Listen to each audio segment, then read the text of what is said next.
quick history on the program. In 2005, NASW succeeded in lobbying for a $1 million student loan forgiveness program just for New York State for graduates of social work programs. And this is on the master's level, so it impacts everyone in this room. Membership dues are what help to pay for that lobbyist. So this is where membership is important. We're only as strong as our membership, and right now we're 9,000 strong in New York City alone. But there's about 20,000 social workers in New York City, so it's not everybody, and we really need your support to be a part of the organization. But the lobbyists that we were able to hire in 2005 demonstrated to members of the Senate and the Assembly the importance of social work. Why is it important? How is it going to impact you and your constituents? Because that's who they should be really worrying about, our elected officials, right? So, and just so you all know, you do have copies of the slides, and let me know if I'm going too fast, because I have a tendency to talk quickly. So just wave your hand and say, slow down, and I'm happy to do that. So, this is what happened in 2005, and we were able to get $1 million passed. In 2008, at this point, I was on staff at NASW and I was able to see this happen. We decided to lobby elected officials to double it from $1 million each year to $2 million each year. And we were able to actually successfully get that campaign going. We had 9 New York State senators in our room in the conference room at the chapter office at once. If anyone here has done any kind of advocacy work, you might know how hard that is to actually get someone present and stay. So we had 9 people in the room, they all heard. We connected them with our members who were their constituents. And we had students, just like you, and new professionals in the room talking about how important it was for them to have this loan forgiveness program. Because it just doesn't make sense to have that much in student loan debt when you're doing some really important work. We had 60 members in the room at that time. Doesn't sound like a lot, it's a small conference room now. So we couldn't really fit that many more people, but hundreds of members were involved in this process.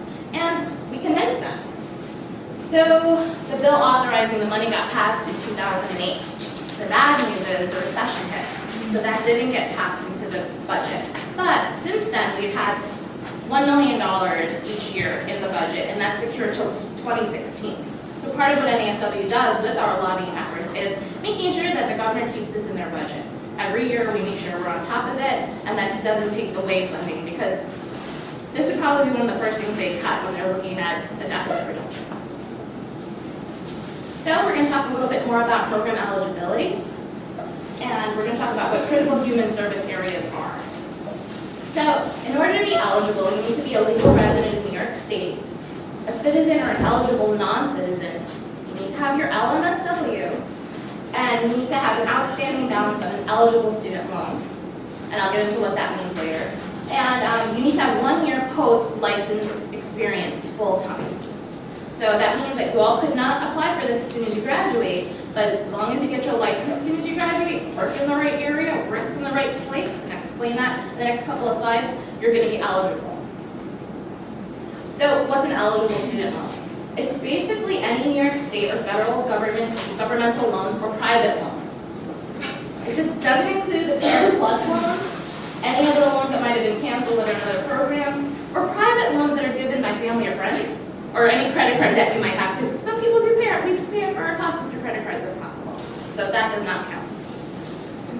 A critical human service area. So let me explain how this was actually made through the program, through New York State. So we've got counties all throughout the state. New York City has 5 of those counties. What they did is they ranked all the counties and they took the bottom 50 percentile in income and said these are the counties that count. So these are all the counties that are eligible in New York State. I've highlighted the ones that impact us in New York City, and let's see what's missing? Exactly, Staten Island. So if you work in Staten Island, not live, but if you work there, you will not be eligible for this program. Any questions about that? Okay.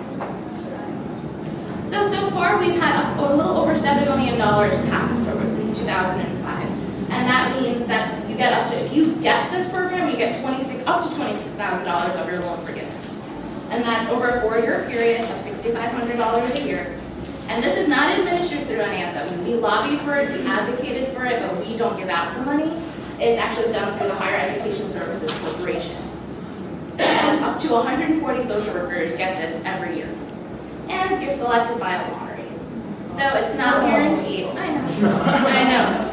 But you know what the thing is? A lot of other professions tried to get a loan forgiveness program, and we were able to beat them out for that. So it's one small victory, and every year, and as hopefully the economy gets better, we can start advocating for more money to be put in so more social workers can be eligible. And it's a little bit of a process with the paperwork. So there might be a number of social workers that don't apply for it because there's a lot to fill out. So if you can get yourselves in order, get your taxes done on time, you'll know that you can apply for this because applications are made available in January. Do you apply only once, or do you apply every year? So long as you don't get the award, you want to apply every year. So applications are made available in January, and a benefit of being a member of NASW is that we email our members as soon as it's up and available. They're electronic applications. We send a link to where it is, and applications are usually due around the 15th of March. It's like your taxes are due April 15th, but if it happens to fall on a Sunday, it might be another day. Give or take, think about, you have about 2 months to work on this. And everything is done online. And like I said, it could be a little bit of a process to apply for this program, so you want to give yourself ample time to apply. And for how many of you are second-year students? And you're all graduating. So this side of the room, you're graduating this May for the most part. You're only going to be able to apply for this in January of 2015. So keep that in mind because in 2014 you're not going to have enough experience in order to apply for it. So more information on this, you can go to the Higher Education Services Corporation website, HESC.com. Again, it's in your handouts. And that's the phone number you can call, but like any governmental agency, when you call, you're going to be going there, press 1, press 0, press 8. And you're going to keep on going around and around. It can get a little complicated, but everything you need to know is on the website. And if you go to the NASW NYC website, we have a link under our priorities for loan forgiveness. It has all this information that I just covered right now, and it'll take you right to the website there too. So any questions on the New York State loan forgiveness program?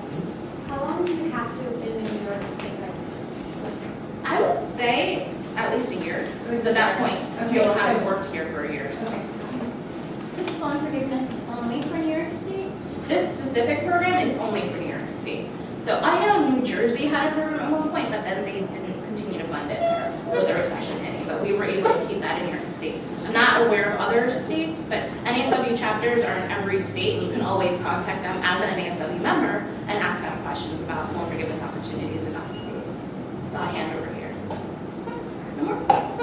Oh, sorry, I answered a question, sorry. Okay. Thank you. Okay, so that's that for the New York State. And just so you all know, there are a whole bunch of handouts out there. The yellow handout that is out there covers this too. And it actually touches on licensing. And like I said, you do need to have your LMSW in order to apply, to be eligible for this. And another handout that's up in the front is our upcoming LMSW test preps in May and June. How many applicants per year if they're only awarding 140? How many in the lottery? How many people apply? I don't know the number of that. What's your gut reaction? Thousands? I mean, if you think about it, we've got 20,000 in New York City alone, which means we've probably got about 40,000 social workers in the state, give or take. I'm wondering if it makes sense to just go through the presentation and then take questions at the end for both presenters? Okay, sure, sorry. Yeah, Okay, so I'm all done okay. with the New York State one done. But So, she had her hands up.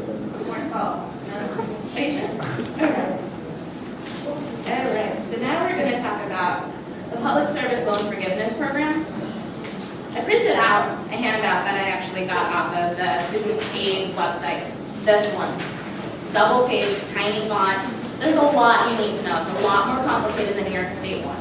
So I hope you picked it up and I hope you read it thoroughly. I'm going to cover most of it, but not the tiny print. It's all tiny print. All right, so this was created in 2007 and Congress passed it in order to encourage people to join public service. So you all qualify. You're all social workers. You're all going to qualify for this. And it's through the U.S. Department of Education, and it's only eligible for federal loans. So if you have private loans, TT went over the terms earlier, it doesn't qualify unless you do consolidate it, and there's some specifications around that that you can look into. So the eligible federal loans are the federal direct Stafford or Ford loans, the unsubsidized Stafford Ford loans, the direct plus loans, and the direct consolidation loans. That's what I was referring to earlier. But now, if you got a direct plus loan, if your parent did sign off on this to help you with it, the parent actually needs to be the one working in nonprofit or doing the public service work. So it can get a little complicated there. You want to look into that. So again, who qualifies for you for social work? You need to be employed full-time And generally, I would say any job a social worker does, unless you're really doing some non-traditional social work in a corporate entity, where most of us probably aren't going that way, so you'll most likely qualify for it. But it needs to be a public service organization. And you need to work for 10 years full-time. I know 10 years sounds like a long time. It will fly by though, I can guarantee you that. But you need to make 120 payments, and they need to be on time. They need to be, you can't default on your loan whatsoever. So that's, and then you also need to be employed full-time. When you're applying for it for those 10 years, you need to make 120 payments, and you still need to have loans that you need to pay off, obviously, when you apply for this. But if you can fall under all of those categories, the rest of your loans are gone. So it's worth it to go through these little pieces. We're actually going to hold questions later, sorry. So it's worth it, especially if you've got thousands and thousands of loans, dollars in loans, like I think almost all of us do. So you need to repay under one of the following repayment programs, and this is where it gets a little bit more complicated. I'm going to try and keep it as simple as possible. So there's the income-based repayment plan. That's where it gets a little complicated. You want to look at what that means for you. The income contingent repayment plan, standard repayment plan, which means you would have paid it off in 10 years. I don't know how many of us are able to do that. And any other direct loan program. And there are requirements, so really read this, and it gives you, and there you want to go to studentaid.ed.gov/repaying, and you want to really learn about this. This is where you're going to advocate for yourself, because it's a really great program. So when can you apply? So the program began on October 1st, 2007, so the earliest repayments are only happening on October 1st, 2017, assuming that you started paying in October 1st, 2007. So the earliest repayments, like I said, October 2017. So you're all, for this side of the room, you're graduating in May. When is this going to apply for you? So most loans have a 6-month grace period. Let's just assume you stick with it.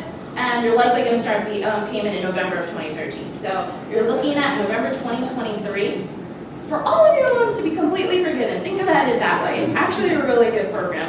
I know 10 years sounds daunting. It's a decade. So many things can happen in 10 years, but it's going to be worth it. And if you want more information, it's just studentaid.ed.gov/public service. Read this. It's very important. That's it. Thank you. Thank you.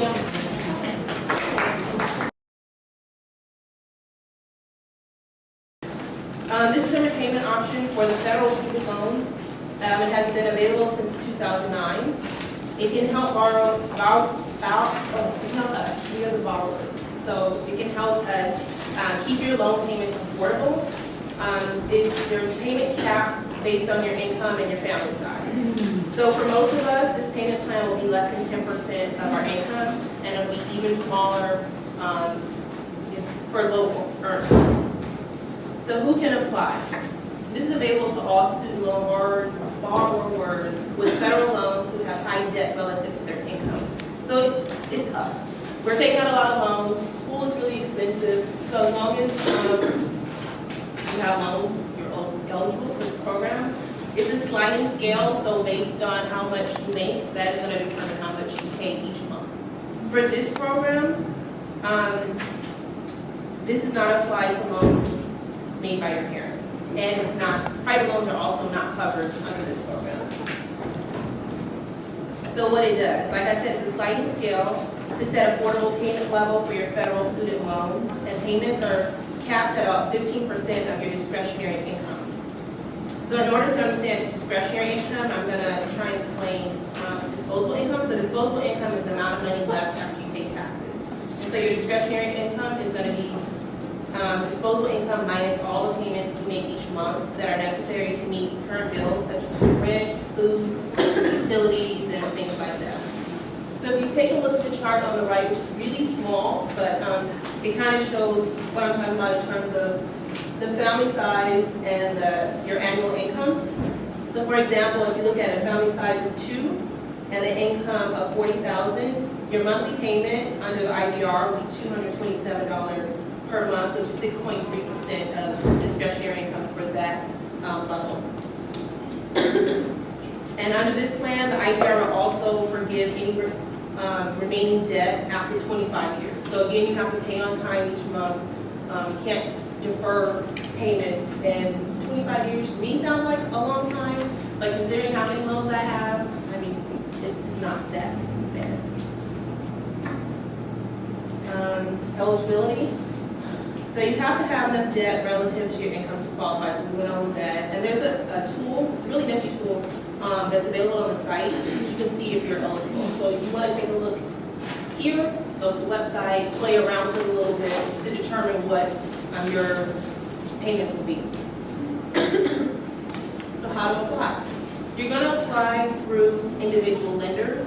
The good thing about this program is all individual lenders, for the most part, have already been uploaded onto the system online, so you don't have to go around searching to see if it's there, and you can just go to the website and find out how that breakdown works for you. So whether you're applying for the first time or you need to update information, the tool online, the IDR tool, makes it easier for you to keep loan payments manageable.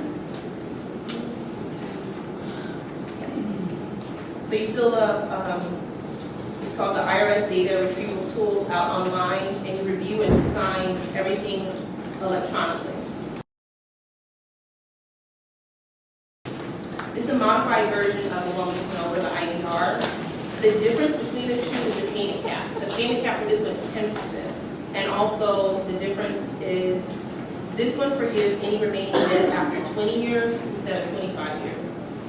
So what it does is it caps 10% of your monthly discretionary income after 20 years of reduced payments, and your reduced payments again are based on the calculator, the IDR calculator, and then the remaining balance of your loan is going to be forgiven. So to qualify for this one though, you have to have taken out your first federal loan after September 30th, 2007. It's really specific because it's so new. The date is 2007. It's not going to be any sooner than that. And you have to have at least one after September 30th, 2011. So if you're a student now, you qualify for that part. The first part depends on you as an individual. This went into effect last year, December 21st, 2012. And again, you can visit studentloans.gov to apply and compare it to other repayment options. They have that available for you online. The next program is called the National Health Service Corp. It's provided by the U.S. Department of Health and Human Services. It offers fully trained licensed clinical social workers. So you have to have your LCSW. Up to $50,000 to repay student loans in exchange for 2 years in a community-based site. So to be eligible, you must be a U.S. citizen. You must be an LCSW in the state that you practice. So it's not only for New York, but on the website, again, look at the pamphlet. The website has a list of areas that are covered and that are not covered. So you must be employed by one of these approved facilities, and you can visit the website to find out which ones those are. And it also defines what a shortage area is. That's not vague. What is a shortage? Yeah, so National Institute of Health Loan Repayment. This is the last program we're going to go over, NIH loan repayment. So this one is very particular as well. You have to have a PhD. You have to be a doctoral graduate for this program. And then again, you have to commit 2 years to conducting qualified research that's funded by a domestic nonprofit organization or a U.S. federal, state, or local government entity. So they repay up to $35,000 per year of your qualified student debt. So it includes your undergraduate, graduate, and then your medical school loan. The benefits are going to be in addition to the salary that you receive from your institution. But the program does not apply to research that you've already completed. So you want to apply for this program after you graduate, but before you begin working. To be eligible for this one, you have to be a U.S. citizen, a U.S. national, or a permanent resident. You must also have a health professional doctoral degree, like I mentioned earlier, and work for at least 2 years. You can work for a minimum of 20 hours. It does not have to be full-time to qualify as a nonprofit or federal organization researcher. And your debt must be equal or greater to 20% of your base salary. It's a lot of information, so again, I recommend that you use the pamphlet, go online, and kind of see where you fit in for each program. They also have This program also has what they call their LRP liaison. So it's a person that's designated to a specific area, a specific state, city. So you can look online, there's another list of that, so you can actually talk to somebody. This one is less online for applying. You actually have to call somebody, get a live person, and they'll help walk you through all of that.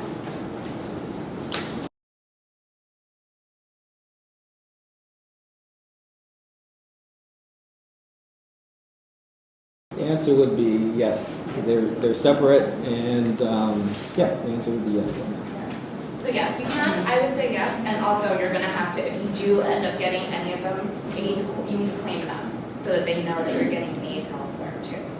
So that might be something that's gonna be a part of the application process. So if you think about it, if you get the New York State one, you're gonna get up to $26,000 for giving it over 4 years, but then you're gonna need to work for 10 years, right? So it's whatever you have left over, unless 26 paid it all off, which usually doesn't. So that's fine. So it's gonna be whatever's left over, because you're gonna be paying over $6,500, yeah, because it's $6,500 a year, plus you're gonna continue making payments every month, even though you get that $6,500, and that's how it's gonna be. Okay, so it'll be one person.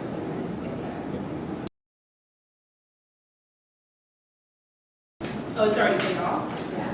I don't think it qualifies. I think the loan has to be taken off. The loan has to have been taken out after state because it's so new. Well, no, but then there's an additional, so I had. Your additional ones would be the ones for September, it qualified for the September 2011, but you have to qualify for both. So then, So you would, so this. I don't think so, but I would recommend going through the links, but from what I researched, I don't think it And it has to be your first. is. Yeah. It's all about for the newest of the new people going to school, so. So I have all federal loans, but they've been transferred to Sally Mae. Has this happened to? Yeah, no, it any- counts. It still counts. It You're counts? fine. Yeah, Okay, so I it's already not died federal for that. loan. I died.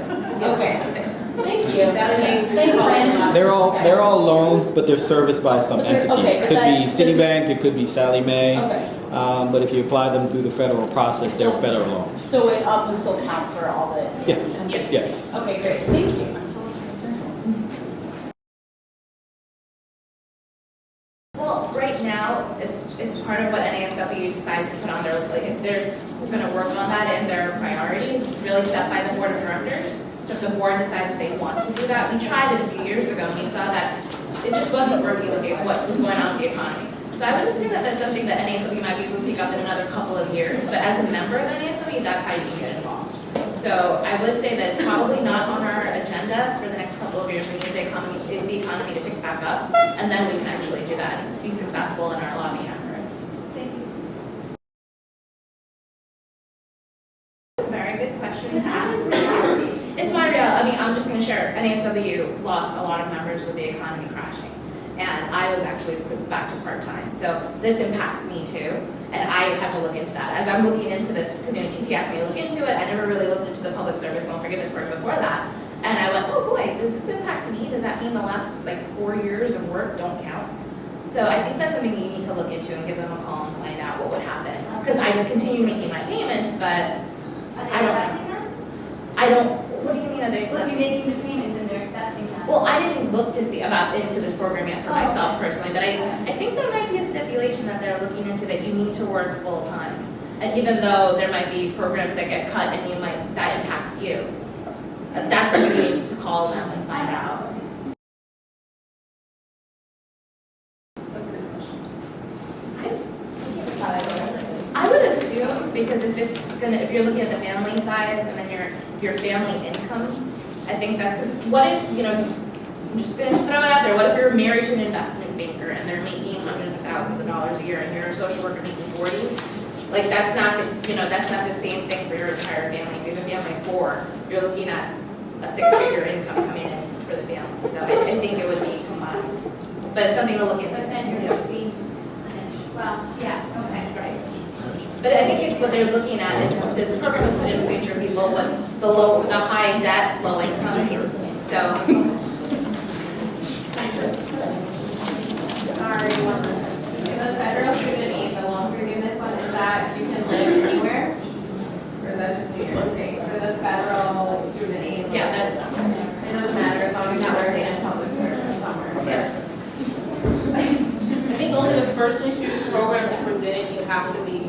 New York City. Just the first one. First one is in New York City. The rest you can live anywhere. So just to clarify, you have to be a New York State resident or just work in New York State?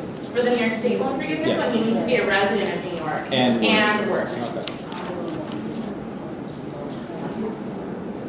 Any more questions? No? Well, I'd like to thank you guys for coming out. If you have any more